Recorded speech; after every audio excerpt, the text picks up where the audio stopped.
Assalamualaikum warahmatullahi wabarakatuh. Alhamdulillah wassalatu wassalamu ala Rasulillah.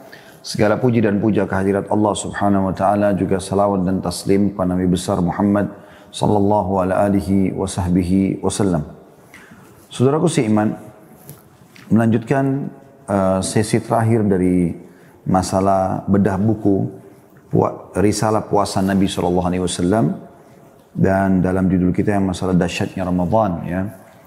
Kita sudah membahas pada pertemuan kemarin ya, tentang masalah puasanya orang yang sakit ya, dan bagaimana Allah Subhanahu wa taala memberikan keringanan kepada mereka untuk tidak berpuasa selama memang mereka punya udzur syar'i.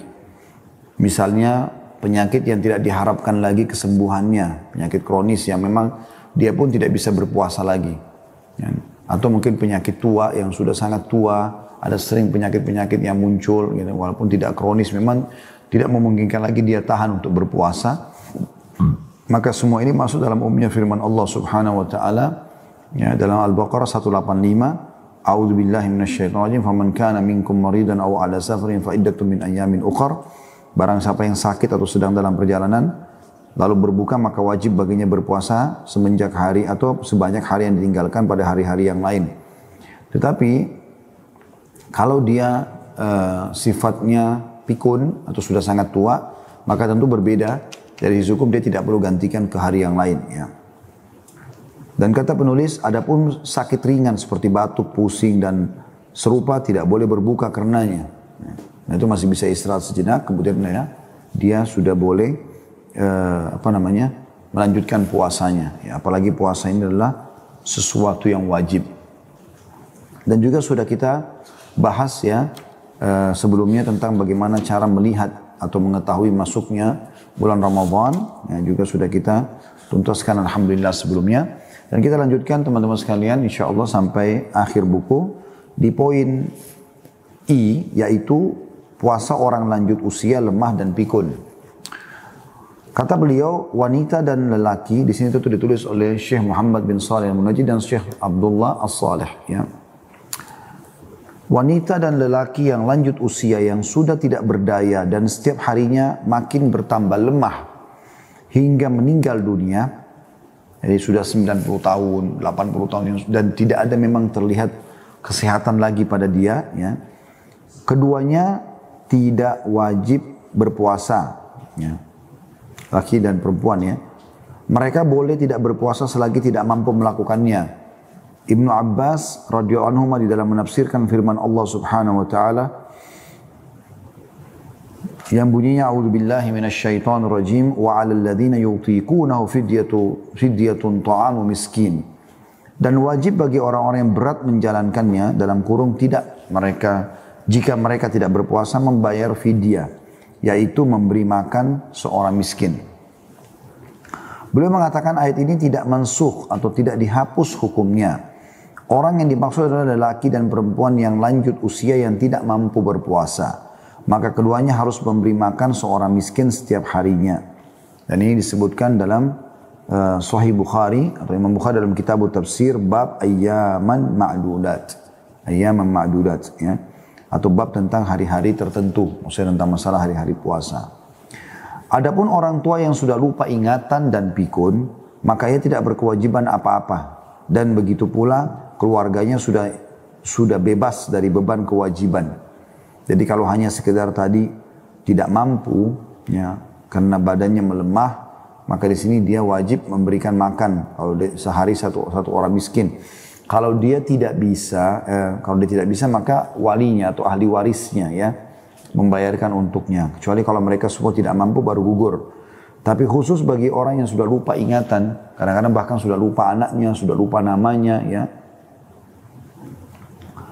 maka ia tidak berkewajiban apa-apa, dan begitu pula keluarganya, karena ia sudah bebas dari beban kewajiban.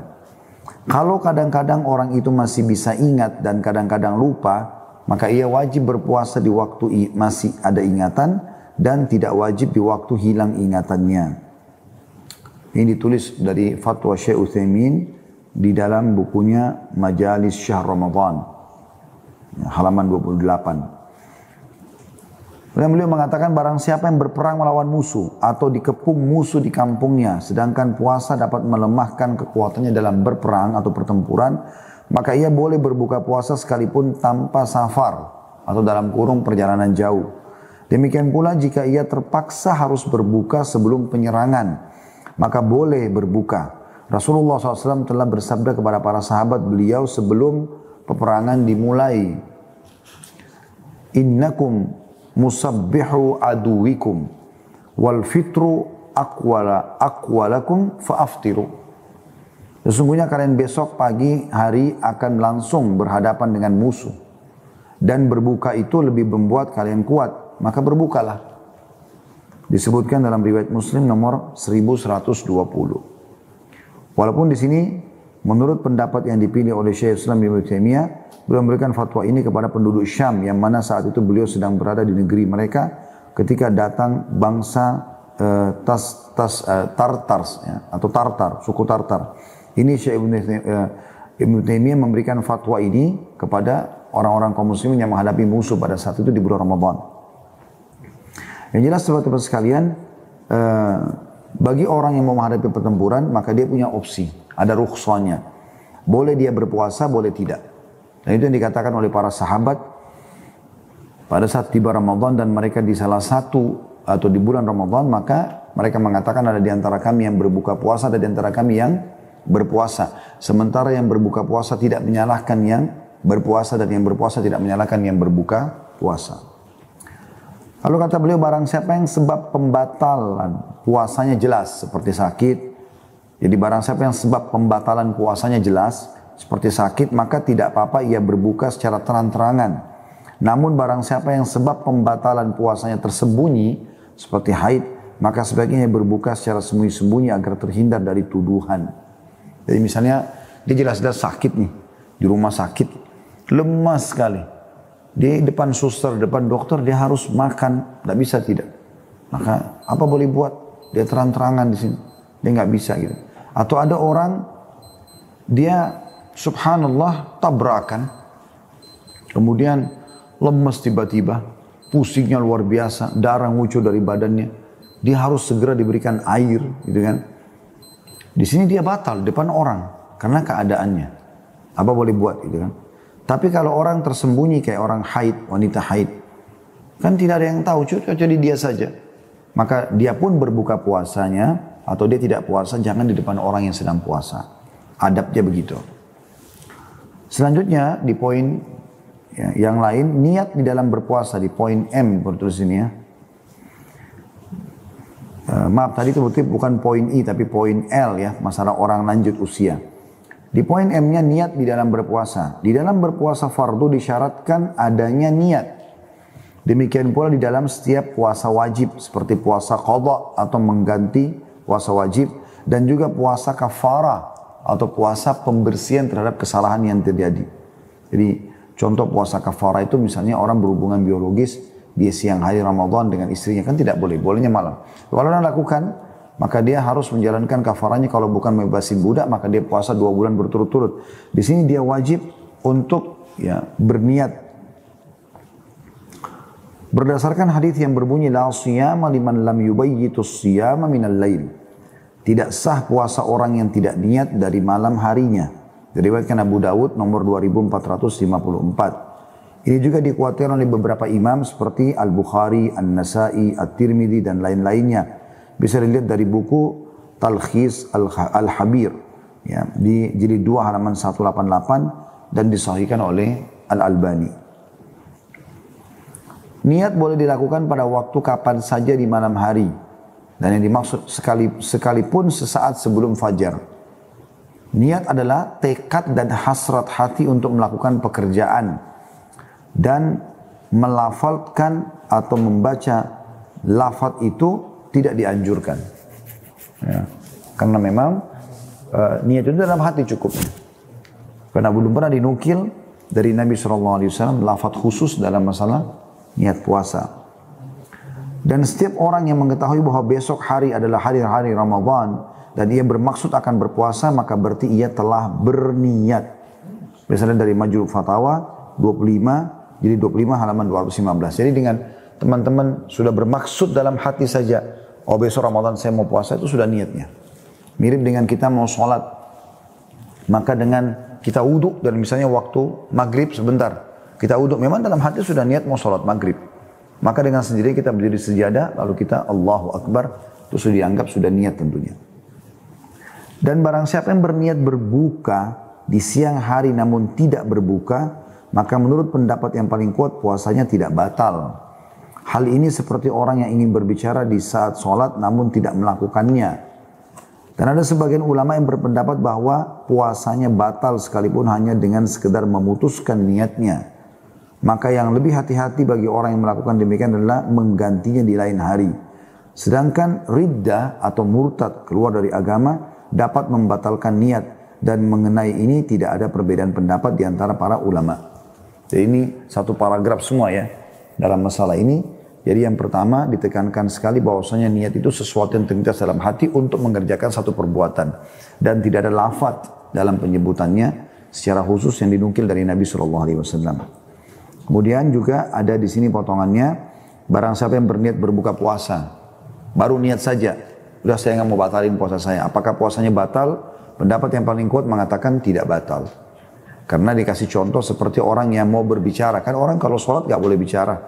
Tapi dia niat misalnya mau jawab anaknya yang sedang bicara. Baru niat, dia belum ucapkan, maka sholatnya belum batal. Tapi kalau dia sudah ajak ngobrol anaknya, batal kan gitu. Kemudian juga dalam paragraf ini terbahas tentang masalah murtad. Orang yang murtad dari agama Islam, maka secara otomatis misal dia murtad pagi, ini contoh saja. Dia murtad pagi, kemudian dia syahadat lagi. Ya, misalnya di sore harinya. Ya, dia bertobat kepada Allah SWT, maka puasanya tetap dihitung batal tadi. Karena ada transisi dia telah murtad dari agama Islam. Gitu kan. Tetapi pendapat yang sudah kita bacakan kemarin, kalau ada orang baru masuk Islam di bulan Ramadan, maka setelah dia syahadat, dia dianjurkan untuk menahan diri atau ikut seperti orang berpuasa, menahan diri dari makan dan haus walaupun dia belum dihitung puasa pada hari itu. Nah, untuk menghormati orang-orang yang berpuasa. Orang yang puasa Ramadan tidak perlu memperbaharui niatnya pada setiap malam hari bulan Ramadan. Sudah cukup baginya niat di saat datangnya bulan Ramadan. Artinya satu kali niat di awal Ramadan, saya niat dalam hati bertekad selama Ramadan saya mau puasa. Maka sudah dianggap dia niat. Jadi tidak harus setiap malam dia perbaharui, gitu kan.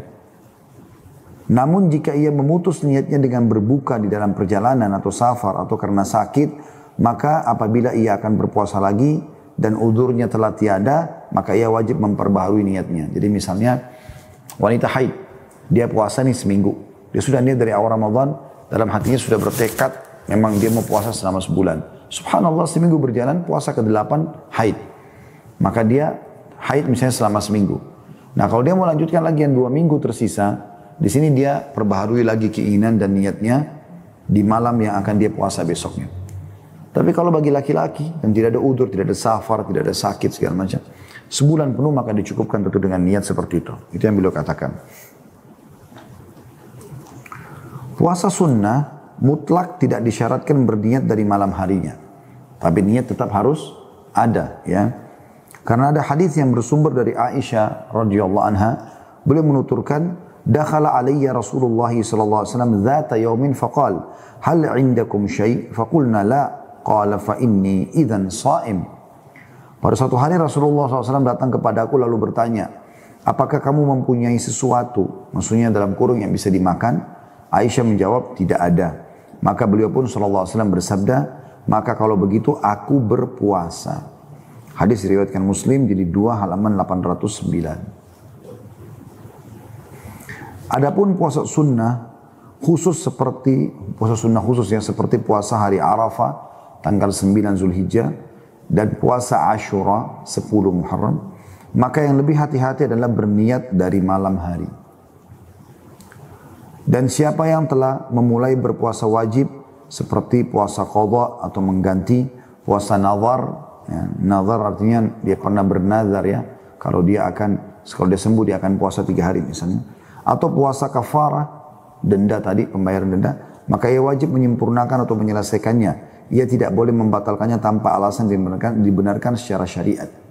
Sedangkan puasa sunnah boleh dilanjutkan atau juga boleh dibatalkan sekalipun tanpa ada uzur syar'i. Ya. Ini tentu berdasarkan hadis yang diriwayatkan Ahmad jilid 6 halaman 342. Jadi kalau misalnya Anda puasa Ramadan, nggak boleh Anda batalkan tanpa uzur syar'i. Misal kayak uzur syar'i, misalnya wanita haid tiba-tiba. Dia puasa nih dari pagi sampai siang. Siang hari netes darahnya. Maka dia wajib batalkan pada saat itu. Gitu kan? Atau ada orang yang sakit, dia sudah punya puasa, dia sakit parah. Nggak bisa, kayak tadi juga kecelakaan, tabrakan luar biasa, bucur darahnya, dia pucat, keringat dingin, dia harus diminumkan air. Sini dia batalkan. Ada udurnya gitu kan. Tapi kalau nggak ada udur, hanya iseng, misalnya, udahlah, batal aja puasa hari ini, lagi ada makanan enak. Nanti aja habis lebaran baru saya bayar. Nggak boleh. Kalau Ramadan, kalau puasa wajib. Juga sama dengan puasa kafara tadi. Kayak orang berhubungan siang hari Ramadan dengan istrinya. Dia kan harus puasa 2 bulan berturut-turut tuh. Kalau dia tidak bisa baru dia memberikan makan 60 orang miskin kan gitu. Nah ini kalau dia niatkan mau bayar puasa dan dia lagi puasa, dia tidak boleh sama sekali batalkan tanpa udzur syar'i. Begitu juga dengan niat puasa nazar. Ya, misalnya dia nazarkan kalau saya sembuh saya akan puasa 3 hari, ternyata sembuh. Nah sini dia kalau puasa tidak boleh dia batalin tanpa udzur ya. Ya itu disebutkan tadi di sini. Sedangkan kalau puasa sunnah boleh teman-teman batalkan tanpa udzur. Misalnya lagi puasa Senin, terus tiba-tiba ada diajak makan sama teman, udah saya batalin aja untuk menghormati teman saya misalnya. Hak dia, gitu kan.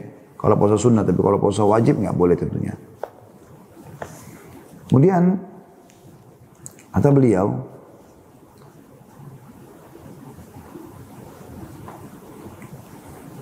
saya ulangi ya, sedangkan puasa sunnah boleh dilanjutkan dan juga boleh dibatalkan, sekalipun tanpa ada alasan udzur. Karena Nabi SAW pernah pada suatu hari berpuasa sunnah, lalu kemudian beliau makan.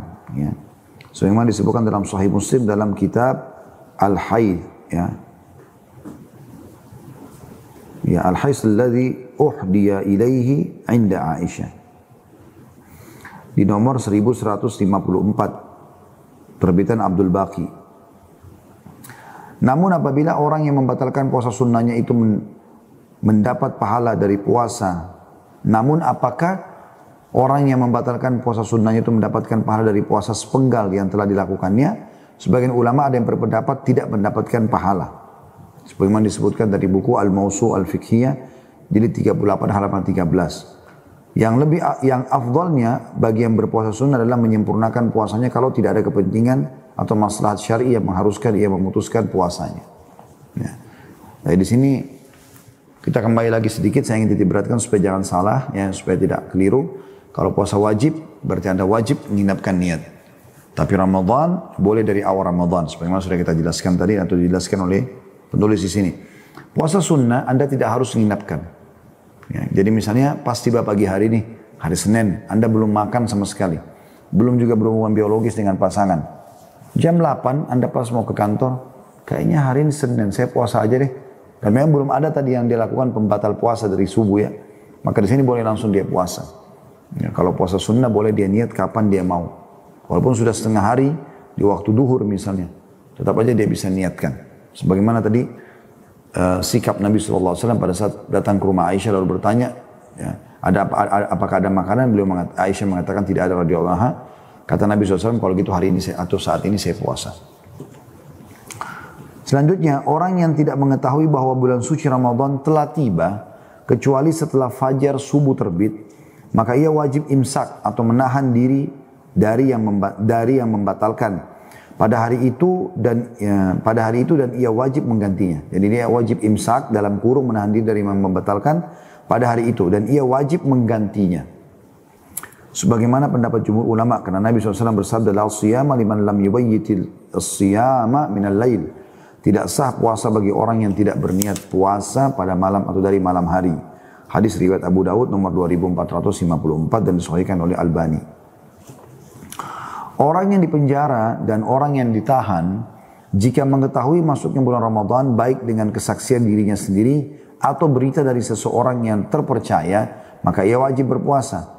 Dan jika tidak, maka ia harus berusaha semaksimal mungkin untuk mengetahui datangnya bulan suci Ramadan dan melakukan puasa menurut dugaan kuatnya bahwa Ramadan telah tiba. Lalu jika setelah itu puasanya pas bertepatan dengan bulan suci Ramadan, maka puasanya sah. sebagaimana pendapat jumhur ulama. Dan jika puasanya bertepatan dengan sesudah bulan Ramadan, maka puasanya masih tetap sah menurut pendapat jumhur ulama fikih.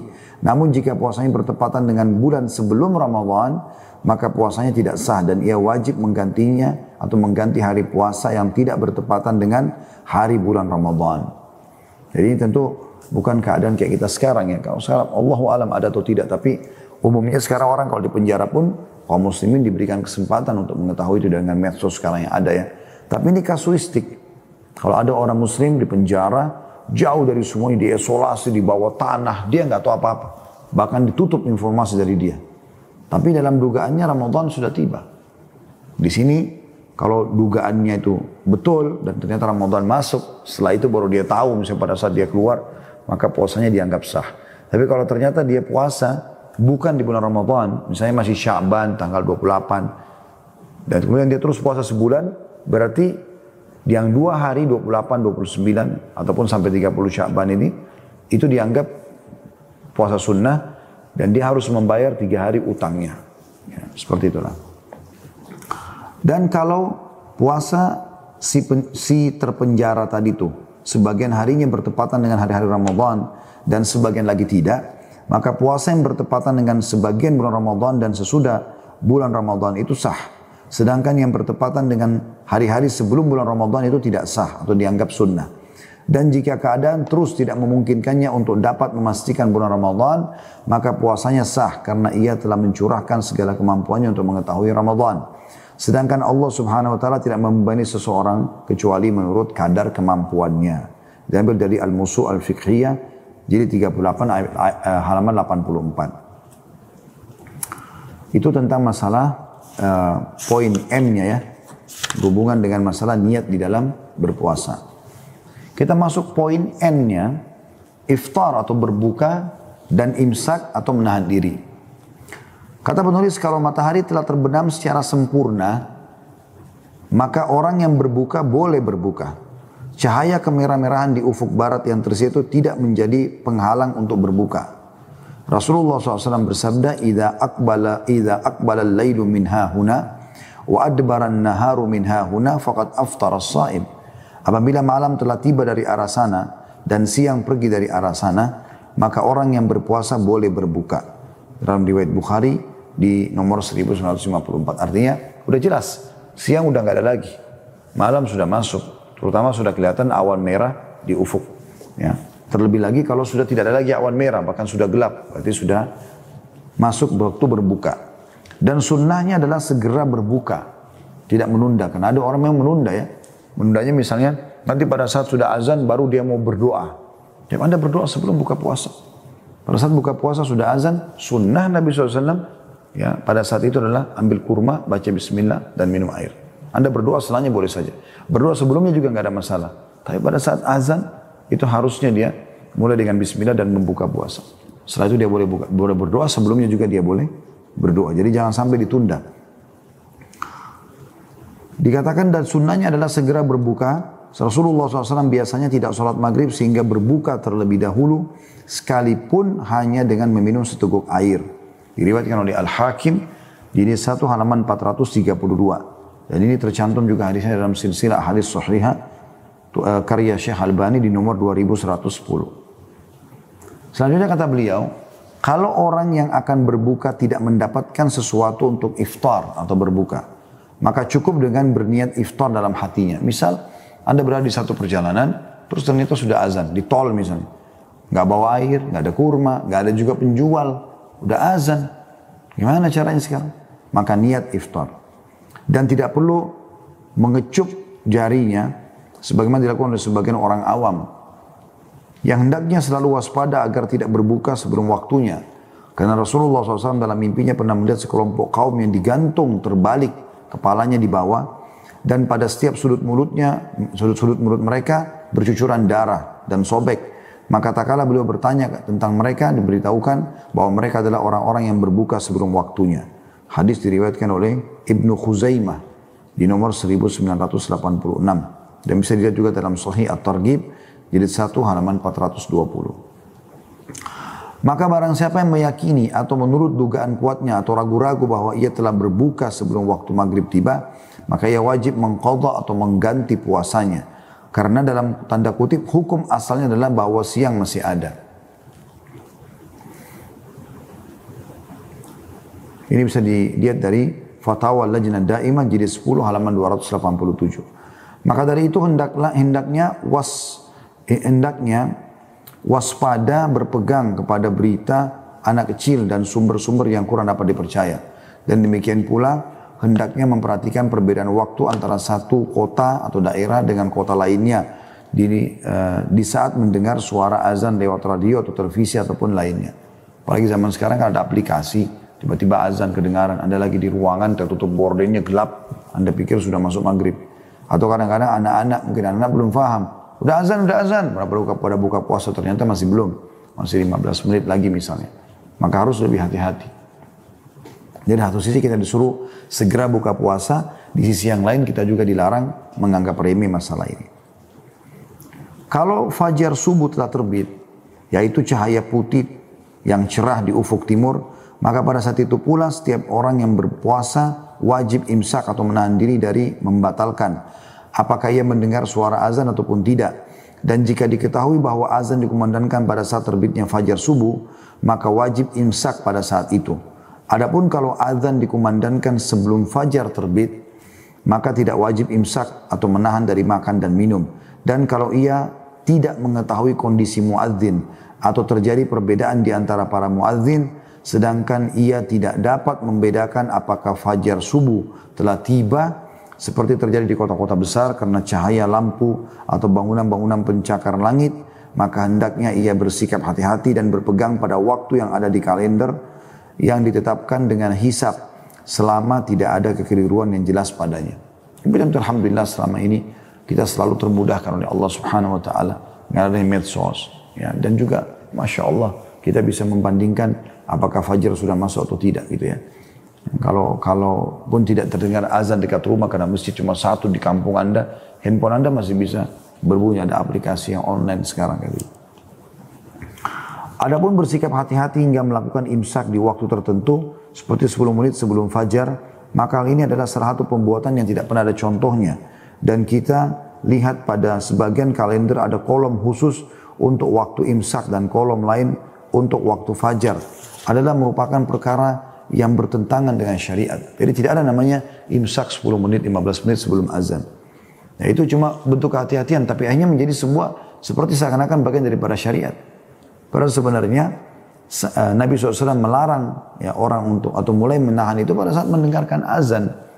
Nah, bahkan ada hadis yang lain berbunyi kalau di tangan seseorang kalian ada hajatnya, misal dia minum obat, dia minum air, dan terdengar azan maka dia selesaikan. Yang penting dia tahu belum, dia bisa selesaikan sebelum azan selesai. Seperti itulah. Jadi bukan pas azan baru ambil satu piring nasi, kan tidak mungkin. Negeri yang perbedaan malam dan siangnya panjang, maka kaum muslimin wajib berpuasa sekalipun siangnya lebih panjang, selagi mereka masih dapat membedakan antara malam dan siang.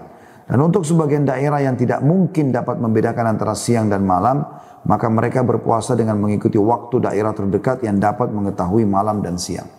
Ini terjadi di beberapa negara Eropa ya. Jadi kalau misalnya, saya pernah lihat, kalau saya tidak salah di Swedia ya, kalau saya tidak salah itu, nah saya cuplikan orang kita itu, dan dia menceritakan, kalau nggak salah antara maghrib dengan subuh itu cuma 2 atau 3 jam saja, sangat pendek. Jadi sholat maghrib buka puasa, bentar lagi sudah isya, bentar lagi sudah subuh gitu. Jadi antara buka puasa sama sahur itu mungkin bisa sekali makan saja gitu. Dan puasanya lama sekali. Ini tetap mereka wajib. Dan insya Allah juga pahalanya lebih banyak gitu ya. Tapi kalau ada daerah tidak pernah lihat malam, siang aja terus. Ya. Jadi tidak pernah terlihat malam, maka di sini dia mengikuti waktu negara Islam yang ada malamnya yang terdekat dengan negara dia.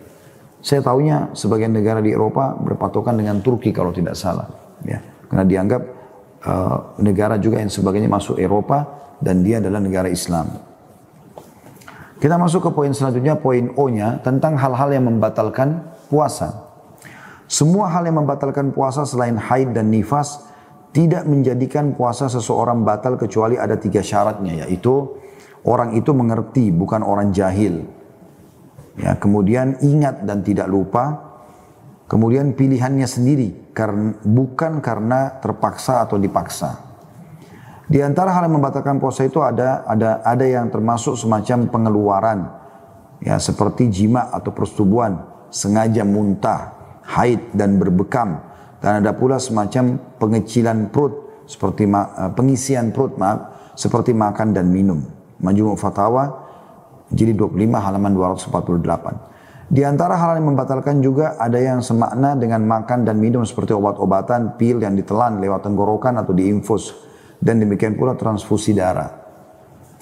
Adapun suntikan yang bukan sebagai pengganti makanan dan minuman, akan tapi hanya untuk pengobatan seperti suntikan insulin, ya, penisilin, atau seperti suntikan untuk tambah gairah tubuh, atau suntikan imunisasi, maka hal tersebut tidak membatalkan puasa. Apakah itu disuntikan lewat otot atau urat nadi. Namun sebaiknya hal itu dilakukan di malam hari sebagai sikap kehati-hatian. Diambil dari fatwa Syekh Muhammad bin Ibrahim jilid 4 halaman 189. Dan cuci darah yang mengharuskan dikeluarkannya darah secara keseluruhan untuk dibersihkan kemudian dikembalikan lagi dengan ditambah bahan kimia dan suplemen seperti zat gula, garam dan lainnya, maka hal ini tidak dianggap membatalkan puasa.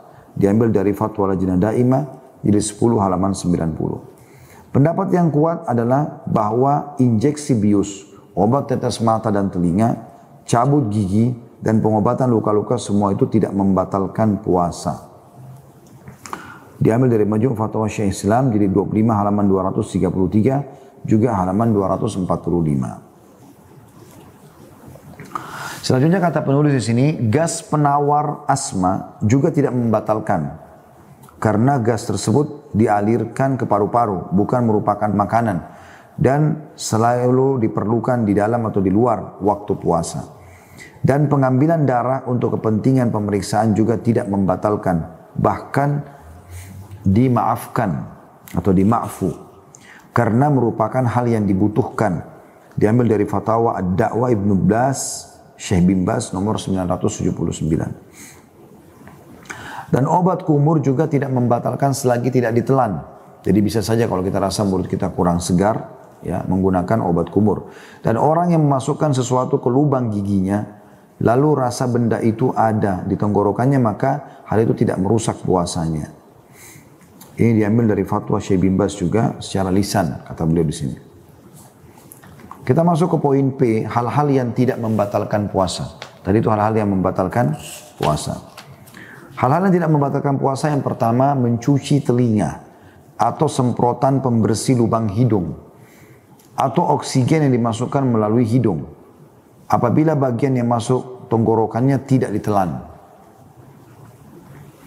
Yang kedua, pil-pil pengobatan yang diletakkan di bawah lidah untuk pengobatan sariawan atau lainnya juga tidak membatalkan puasa selagi dihindari masuknya ke dalam tenggorokan. Jadi kuncinya belum masuk ke tenggorokan, masuk tenggorokan berarti batal.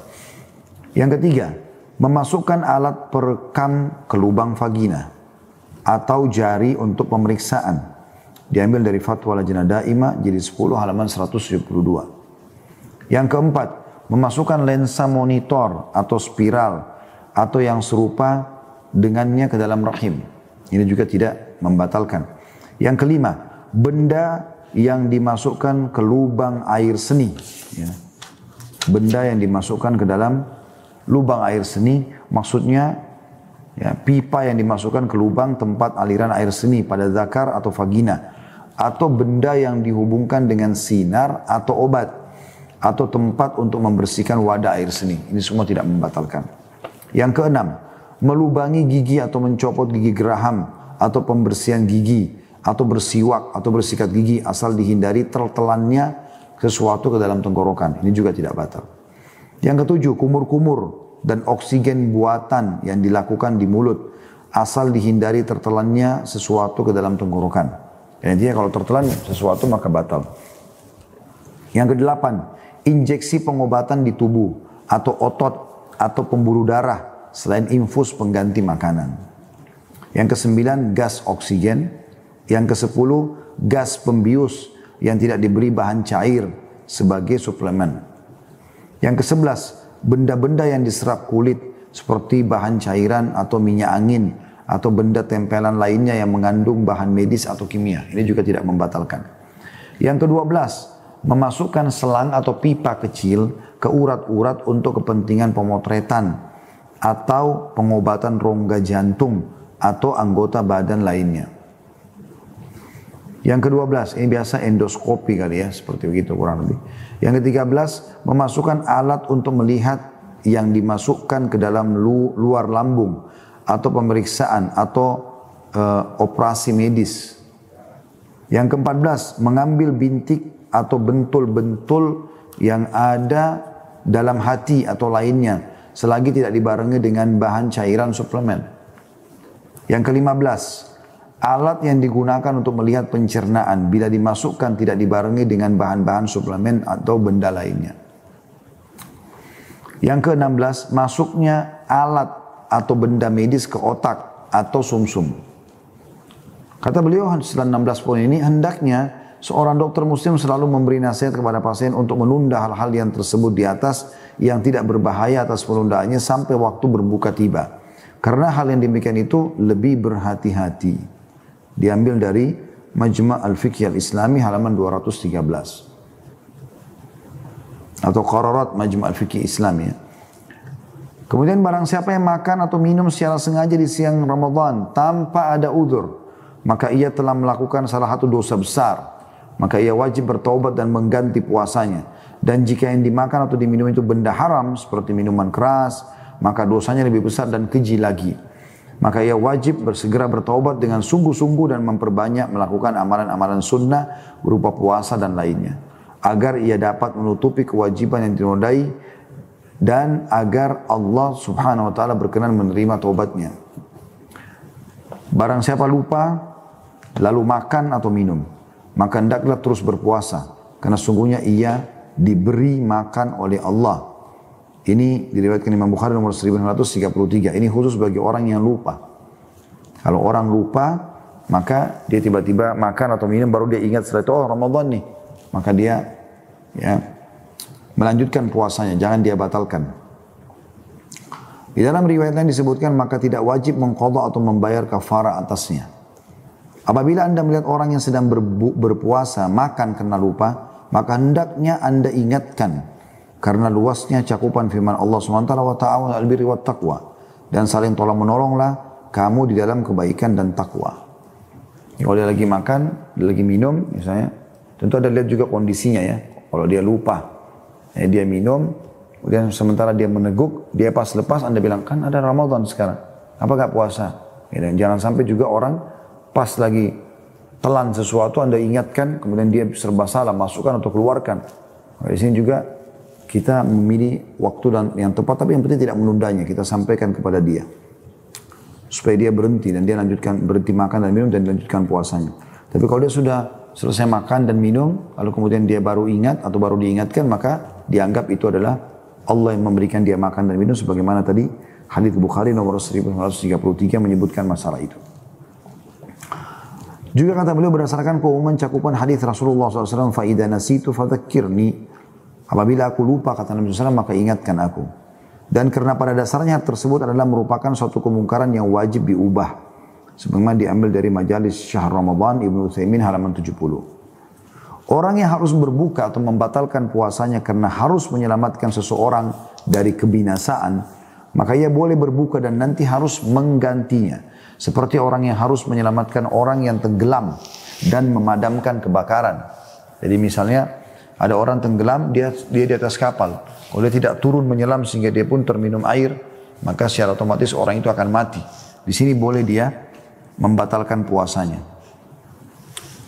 Namun dia tetap harus wajib mengganti ya. Orang yang wajib berpuasa lalu melakukan hubungan suami istri atau senggama dengan sengaja dan sadar, tidak terpaksa di bulan Ramadan atau di siang bulan Ramadan, maka ia telah membatalkan puasanya, baik keluar sperma atau tidak. Maka ia wajib segera bertobat dan menyempurnakan puasa hari itu, dan wajib pula menggantinya serta wajib membayar kafarah yang sangat berat. Ya.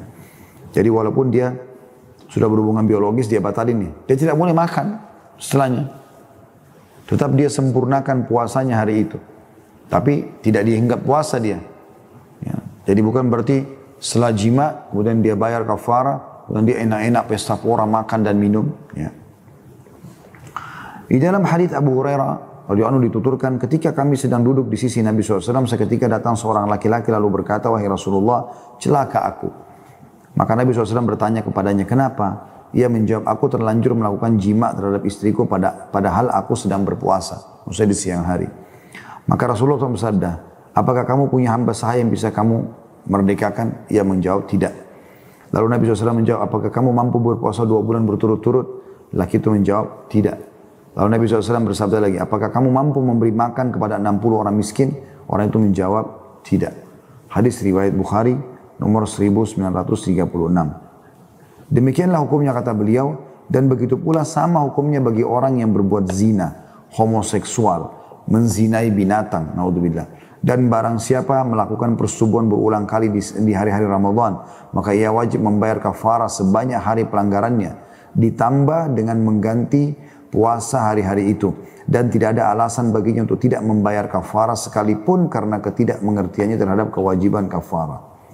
Yang diambil dari Majmu' Fatawa Lajnah Daimah, ya, Fatawa Lajnah Daimah di jilid 10 halaman 321. Jika seseorang ingin bersubuh dengan istrinya lalu terlebih dahulu ia membatalkan puasanya dengan makan, maka kemaksiatannya lebih besar karena ia telah menodai kehormatan bulan suci Ramadan 2 kali, yaitu dengan makan dan persetubuhannya, dan kafaranya lebih berat dan lebih pasti. Dan cara tipu dayanya menjadi malapetaka bagi dirinya sendiri dan ia wajib melakukan taubat nasuha. Diambil dari Majmu' Fatawa Ibnu Taimiyah di jilid 25 halaman 262. Mencium, bercumbu, menyentuh tubuh istri, berpelukan dan memandang istri atau hamba sahayanya berulang-ulang itu boleh saja dilakukan selagi dapat mengendalikan nafsunya. Ya, yang penting dia tidak sampai jima atau senggama atau tidak sampai menumpahkan sperma atau klimaks. Di dalam hadis Sahih Bukhari dan Muslim yang bersumber dari Aisyah radhiyallahu anha, beliau menuturkan bahwa Nabi SAW mencium di saat sedang berpuasa, maksudnya mencium beliau Aisyah radhiyallahu anha, dan bersentuhan tubuh di saat beliau berpuasa. Namun Nabi adalah orang yang sangat bisa mengendalikan nafsunya. Adapun hadis yang berbunyi yada'u zaujatahu min ajli, ia meninggalkan istrinya karena aku, maksudnya Allah berfirman, maka dimaksud adalah meninggalkan istrinya pada hadis itu adalah tidak melakukan jima.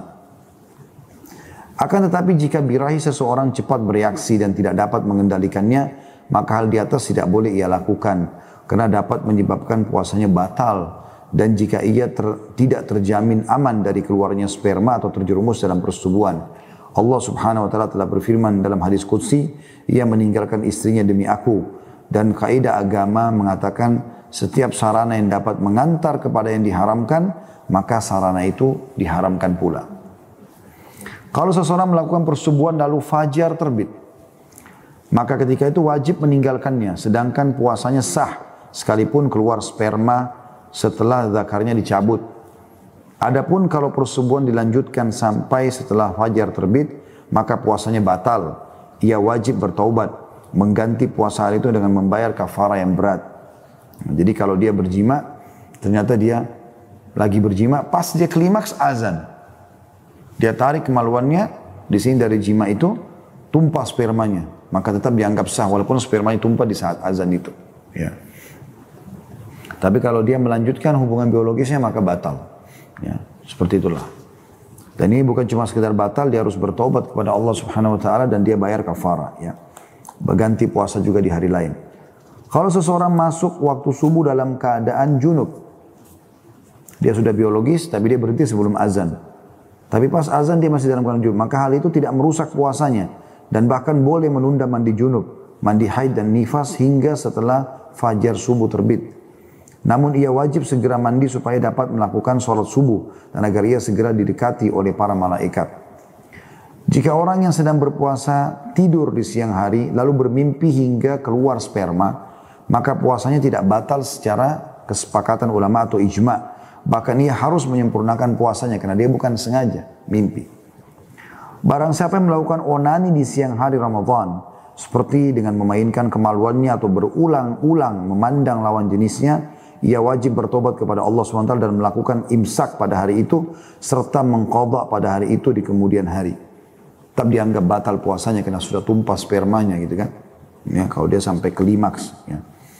Maka dia tetap tidak boleh dia makan dan minum, dia imsak, dan tetap dia anggap itu batal, puasanya batal dan dia harus ganti dengan hari lain. Dan jika ia mulai melakukan onani lalu berhenti dan belum keluar maninya, maka ia wajib bertaubat dan tidak wajib qadha karena mani belum keluar. Dia cuma melakukan dosa, dia mengurangi kadar pahalanya. Dan hendaknya setiap orang yang berpuasa menghindari segala sesuatu yang dapat memancing bangkit syahwat, memancing syahwatnya dan berusaha mengusir bisikan-bisikan jiwa yang jahat. Adapun keluarnya madhi itu yang keluar kalau cairan yang keluar pada saat awal terangsang ya.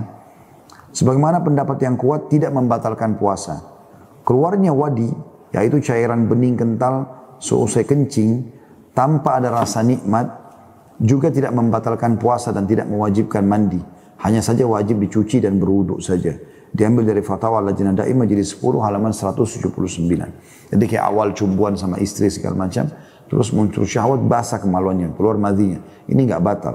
Yang batal kalau sudah sampai spermanya. Dalam hadis kata Nabi SAW, barang siapa yang muntah tidak disengaja maka tidak wajib qadha, dan barang siapa yang muntah dengan disengaja maka wajib mengqadhanya. Ini hadis yang diriwayatkan, hadis sahih diriwayatkan Tirmidzi jadi 3 halaman 89. Jadi ini seperti masuk ke masalah lain, yaitu masalah muntah.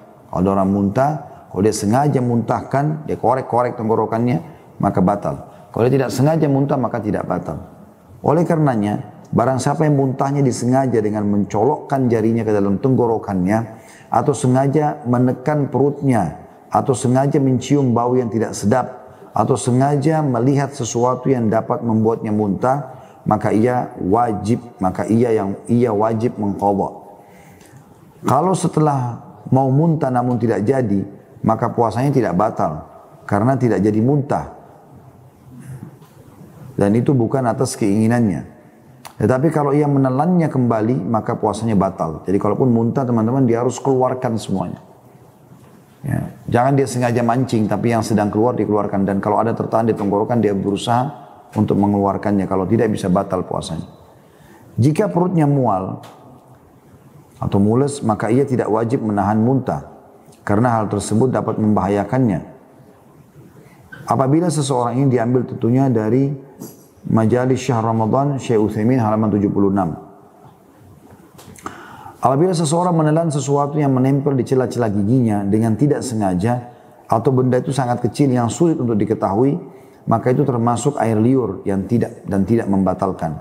Tapi kalau benda itu besar dan memungkinkan baginya untuk dikeluarkan atau diludahkan, maka batal puasanya bila ditelan dengan sengaja.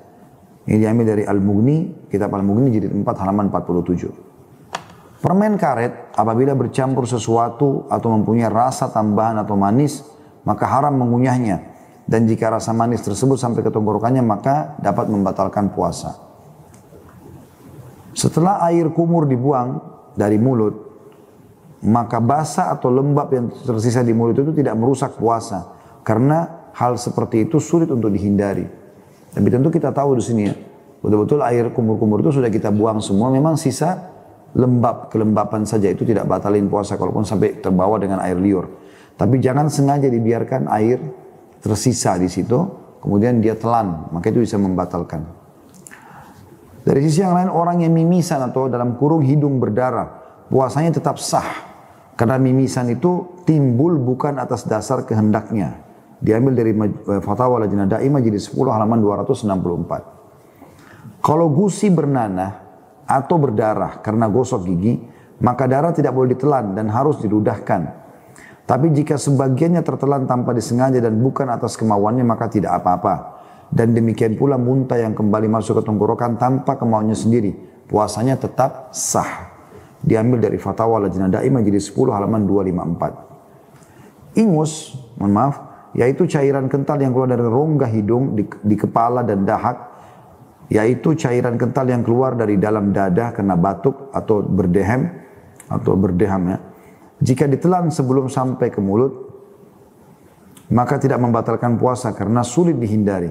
Akan tapi jika ditelan sesudah sampai ke mulut, ya, maka pada saat itu puasanya batal. Dan bila ingus atau dahak masuk secara tidak sengaja tertelan, maka tidak membatalkan. Intinya kalau disengaja maka batal.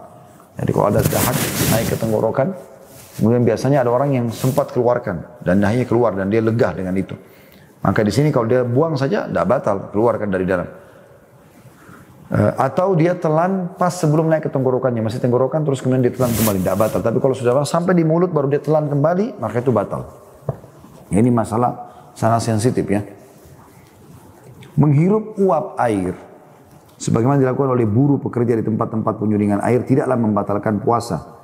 Diambil dari Fatwa Lajnah Daimah jadi 10 halaman 276. Dan makruh mencium aroma makanan tanpa keperluan mendesak. Karena hal itu dapat mengundang puasa menjadi batal. Termasuk keperluan mendesak adalah mengunyah makanan untuk bayi. Karena hal itu terpaksa harus dilakukan oleh seorang ibu. Dan mencicipi rasa makanan untuk diketahui sedap atau tidaknya. Demikian pula jika di saat membeli sesuatu dengan terpaksa harus dicicipi. Ya. Diriwayatkan bahwa Ibnu Abbas radhiyallahu anhu pernah berkata, tidak apa-apa mencicipi cuka atau makanan yang hendak dibeli. Dihasankan, diambil dari Irwa Al-Ghalil, jilid 4 halaman 86, juga bisa dilihat dalam Fathul Bari Syarah Sahih Bukhari, dalam kitab As-Siyam. Ya, jadi kalau ibu-ibu mau coba makanannya, masakannya sudah oke atau belum, diambil sedikit di lidahnya lalu dibuang lagi tentunya. Hanya sekedar mau tahu sudah cukup asinnya atau tidak. Bukan malah ditelan ya, ditaruh di ujung lidah dicoba, kemudian dia kumur-kumur, dibuang, jangan sampai masuk ke tenggorokannya. Bersiwak atau gosok gigi, ataupun menggunakan kayu siwak adalah sunnah dilakukan sepanjang hari oleh orang yang sedang berpuasa, sekalipun siwaknya lembab. Kalau seseorang yang sedang berpuasa bersiwak lalu merasakan rasa pedas atau rasa siwak selain itu, ya, lalu menelannya atau ia ludahkan, sedangkan di mulutnya masih ada ludah, lalu menggosokkannya kembali dan menelan ludah tersebut, maka tidak apa-apa. Dan hendaknya ia, tentunya diambil dari Al-Fatawa As-Sa'diyah, halaman 245. Dan hendaknya ia menghindari dan tidak menggunakan siwak yang telah dicampur zat lain seperti siwak hijau. Juga menghindari siwak yang memiliki rasa tambahan seperti rasa lemon dan mentol. Dan hendaklah ia meludahkan serpian siwak yang tercecer di mulut, karena tidak boleh menelannya dengan sengaja atau secara sengaja. Dan jika tertelan secara tidak disengaja, maka puasanya tidak apa-apa. Jadi siwak ini sama dengan sikat gigi ya. Jadi boleh sikat gigi, tidak ada masalah. Tapi ingat jangan sampai ada yang ketelan di mulut tenggorokan kita. Kumur-kumur setelah itu sampai bersih. Kalau sudah kumur-kumur bersih, ternyata ada kelembapan mirip sama kumur-kumur tadi ya, yang sudah kita bahas. Kumur-kumur uduk misalnya, ya, atau hanya untuk menghilangkan bau mulut. Maka selama itu lembab tersisa dan kita sudah coba maksimal keluarkan yang di mulut kita, maka tidak membatalkan. Segala sesuatu yang menimpa orang yang sedang berpuasa seperti luka, mimisan, atau tersedak air, atau bensin ya ke dalam ketenggorokan bukan atas kesengajaan, maka tidak merusak puasa. Demikian pula debu, asap ya dan lalat yang masuk ke tenggorokan dengan tidak disengaja juga tidak membatalkan. Dan sesuatu yang tidak mungkin dapat dihindari seperti air liur tidaklah membatalkan. Demikian pula debu jalanan dan debu tepung ya. Kalau seseorang mengumpulkan air liurnya di mulut lalu ia telan dengan sengaja, maka puasanya juga tidak batal menurut pendapat yang lebih sahih. Diambil dari Al-Mughni Ibnu Qudamah jilid 3 halaman 106 atau 106 maaf. Demikian pula air mata yang tertelan atau berminyak rambut atau mengubah warna rambut dengan henna atau biasa di Indonesia bilang pacar ya. Yang kemudian rasanya terasa di tenggorokan dan memakai henna pada anggota badan, bercelak dan berminyak ya. Jilid Majmu' Fatawa Ibnu Taimiyah jilid 25 halaman 233 dan 245. Memakai hand dan body lotion, mencium wangi-wangian atau parfum dan menggunakannya serta gaharu dan selainnya tidaklah mengapa bagi orang yang puasa asalkan tidak dimasukkan ke dalam hidung. Jadi cuma sekedar cium sepintas gitu ya. Jadi bukan sengaja disemprotin untuk dihirup gitu. Diambil dari Fatwa Lajnah Daimah jilid 10 halaman 314. Sebaiknya tidak menggunakan pasta gigi pada siang hari Karena pasta gigi mempunyai bekas yang amat kuat. Diambil dari Majalis Syahr Ramadan Ibnu Utsaimin halaman 72.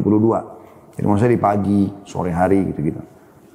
Sebagai sikap waspada bagi orang yang puasa adalah tidak berbekam. Karena perselisihan tentang masalah ini sangat tajam. Sehingga Ibnu Taimiyah rahimahullah cenderung kepada pendapat yang mengatakan batal puasa bagi orang yang berbekam di saat puasa. Jadi maksudnya di malam hari. Merokok juga termasuk yang membatalkan puasa. Dan bukan alasan untuk meninggalkan puasa karena merokok. Sebab bagaimana mungkin akan dimaklumi orang yang melakukan kemaksiatan.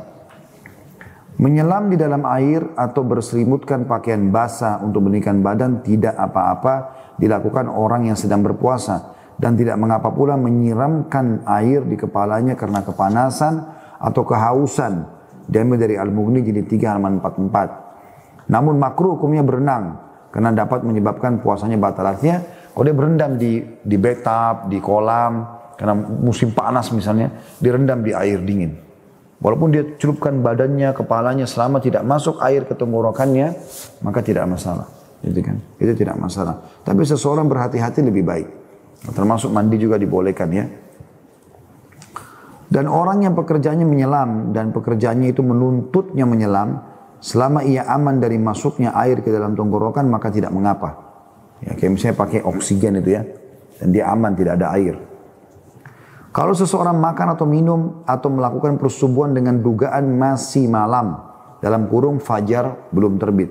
Namun kemudian ternyata fajar telah terbit, maka tidak mengapa baginya. Karena ayat Al-Quran membolehkan perbuatan tersebut hingga ada kejelasan. Abdul Razak telah meriwayatkan dengan sanad yang sahih yang sampai kepada Ibnu Abbas radhiyallahu anhu bahwasanya beliau berkata, Allah menghalalkan makan dan minum bagimu selama kamu masih ragu. Ini diambil dalam Fathul Bari Syarah Sahih Bukhari jilid 4 halaman 135.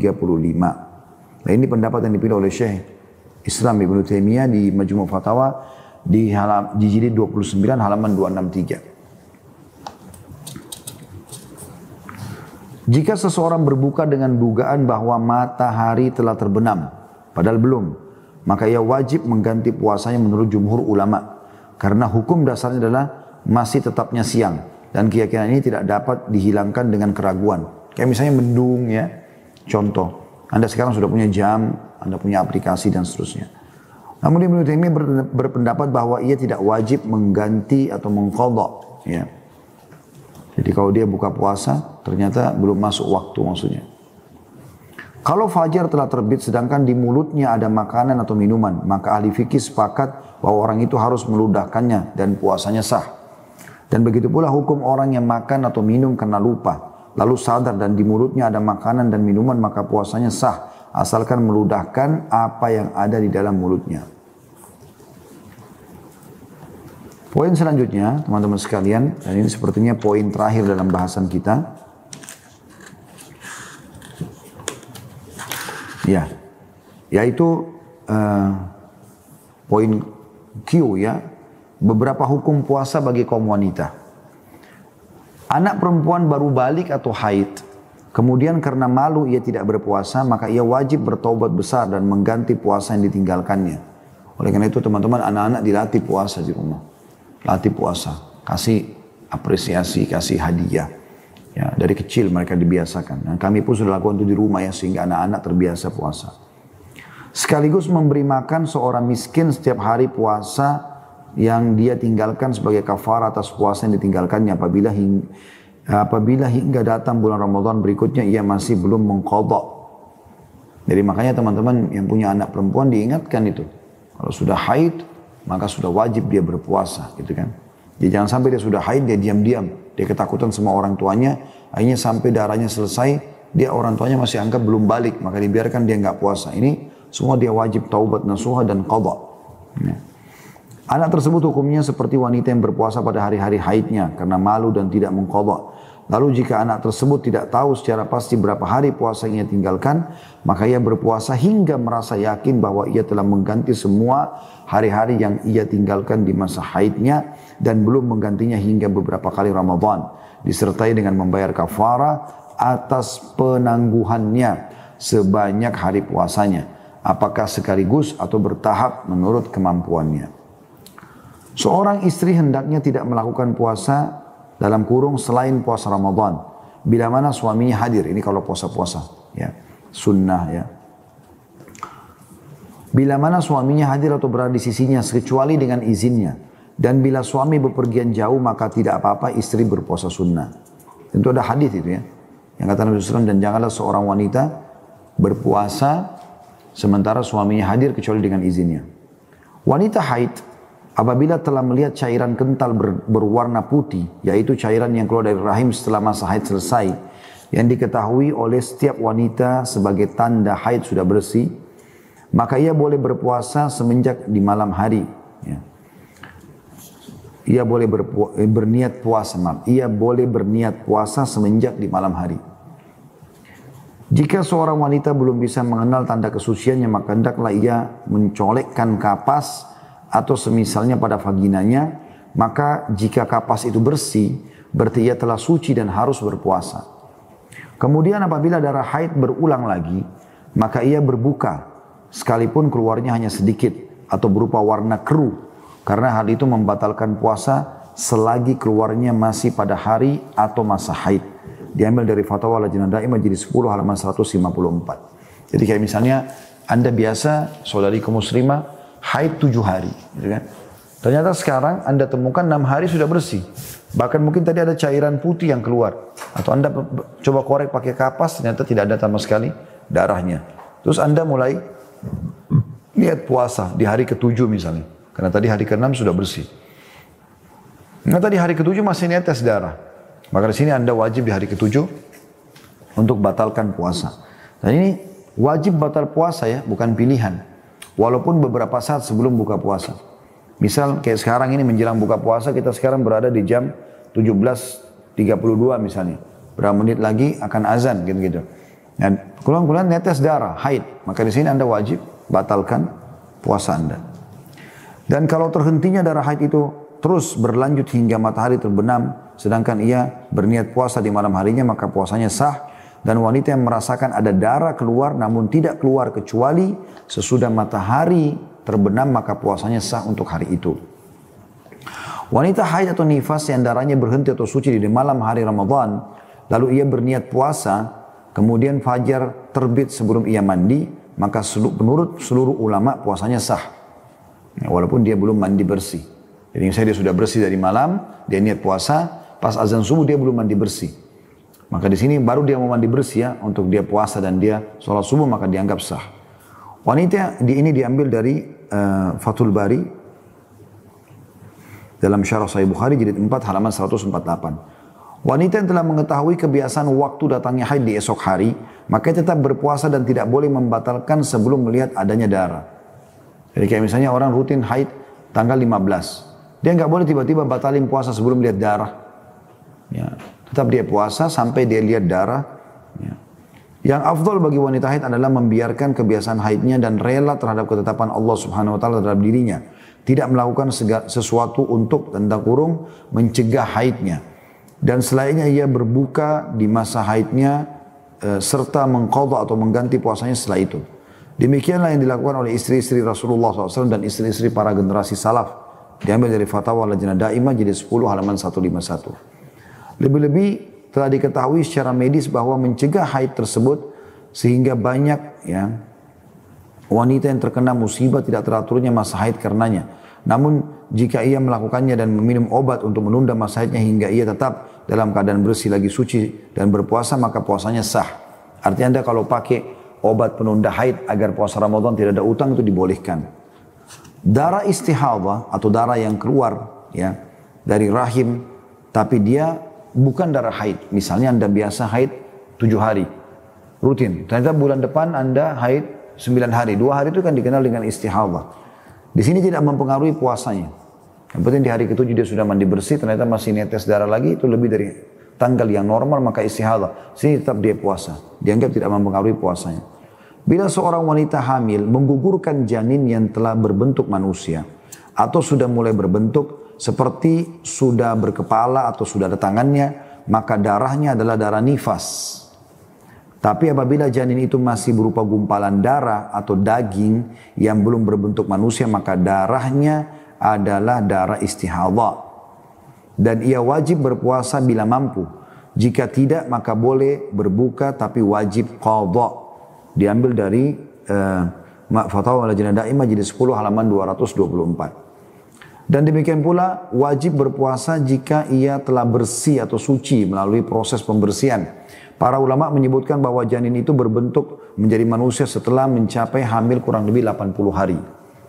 Apabila wanita nifas telah suci atau bersih sebelum 40 hari, maka ia wajib berpuasa, mandi dan sholat. Diambil dari kitab Al-Mughni yang dicetak bersama Asy-Syarh Al-Kabir jilid 1 halaman 360. Jadi tidak harus tunggu 40 hari kalau nifas ya. Yang penting sudah bersih dia boleh mandi dan dia sudah mulai puasa. Tapi jika darah kembali keluar sebelum 40 hari maka jangan berpuasa karena masih terhitung darah nifas. Dan jika darah keluar sampai lebih dari 40 hari maka ia harus berniat puasa dan mandi menurut jumhur ulama. Dan darah yang keluar di luar batas 40 hari termasuk darah penyakit atau istihadha. Kecuali bertepatan dengan kebiasaan waktu haidnya. Maka darah itu berarti darah haid. Darah itu berarti darah haid. Wanita menyusui bila telah berpuasa di siang harinya lalu ia melihat tetesan darah di malam harinya. Padahal sebelumnya ia adalah bersih atau suci maka puasanya sah. Diambil dari Fatwa Lajnah Daimah jilid 10 halaman 150. Pendapat yang kuat adalah bahwa wanita hamil dan menyusui itu dikiaskan kepada orang sakit. Ia boleh berbuka atau tidak puasa dan kewajibannya hanyalah qadha atau mengganti puasanya. Sama saja apabila tidak berpuasanya karena khawatir terhadap dirinya atau terhadap anaknya. Rasulullah SAW telah bersabda, sungguhnya Allah telah memberikan keringanan puasa dan separuh sholat bagi musafir. Maksudnya di qasar ya. Dan puasa bagi wanita hamil dan wanita menyusui. Diriwayatkan Tirmidzi jilid 3 halaman 85. Dengan sanad hasan. Apabila wanita hamil berpuasa sedangkan darah keluar darinya, maka puasanya tetap sah dan hal itu tidak mempengaruhi terhadap keabsahan puasanya. Diambil dari Fatwa Lajnah Daimah jilid 10 halaman 225. Karena wanita hamil sebenarnya sudah tidak lagi keluar darah haid, kemungkinan itu adalah istihadha. Bila istri yang sedang berpuasa disetubui oleh suaminya di siang hari atas dasar keridhoannya, maka hukumnya sama dengan suaminya. Adapun kalau dipaksa, maka istri wajib menolak ajakannya dengan serius dan tidak wajib membayar kafarah bila dipaksa. Ya. Tapi dia di sini wajib mengqadha puasanya ya. Tapi kalau dia sama suaminya sama-sama ridho, sama-sama bayar kafarah, qadha dan bayar kafarah. Yaitu bebasin budak atau ya berpuasa 2 bulan berturut-turut masing-masing ya. Dan memberi makan 60 orang miskin. Berarti kalau suami istri 120 orang. Ibnu Uqair rahimahullah berkata tentang suami menyetubui istrinya di siang Ramadan. Sedangkan istri sedang tidur. Seraya berkata beliau berkata istri tidak wajib membayar kafarah. Namun sebagai sikap hati-hati sebaiknya istri mengqadha puasa hari itu di lain hari nantinya. Syekh Islam ini berpendapat bahwa puasanya tidak rusak. Jadi tetap sah. Kalau si istri dalam posisi tidak sadar ya. Tidur dan digauli. Tapi kalau dalam kondisi dia terbangun, dia sadar, dia menikmatinya, maka juga batal. Hendaklah seorang istri yang mengetahui bahwa suaminya tidak dapat menahan nafsunya, berusaha menghindar darinya dan tidak berdandan di siang Ramadan. Dan istri wajib mengganti puasa Ramadan sekalipun tanpa sepengetahuan sang suami. Dan tidak disyaratkan adanya izin dari suami untuk menunaikan puasa wajib. Nah, jadi puasa Ramadan tidak wajib izin. Bila seseorang, karena puasa sunnah kan wajib izin ya sama suami. Kalau suami izinkan puasa Senin Kamis baru boleh puasa.